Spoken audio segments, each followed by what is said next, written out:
Are you a busy mom out there who is looking to upload videos on a consistent basis? Here are the best apps that you could use for your videos. The reason why you need to use these apps is because they are very user friendly and you could use these apps to edit your content on the go. So in no particular order, make sure that you save this video to your favorites so that you could edit your videos. First up is TikTok. You definitely want to use the TikTok app because the user face is very, very easy. You could add transitions, text, captions, and on your videos. The CapCut. When you use CapCut, you don't have to worry about having the watermark added on your videos, and you could upload these videos anywhere that you want to on multiple platforms.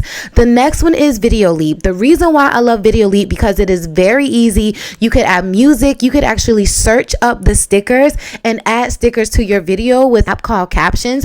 The reason why you need to use captions is because you need to have captions on your videos, especially when it comes to the point where viewers cannot hear you, but they could still read what you are saying. So regardless of whatever app that you use, make sure that you have captions on your videos so that viewers could read what you are saying if they aren't able to hear you. For more tips on how to grow your personal brand on social media, make sure that you follow for more tips. And I am Alicia Richard.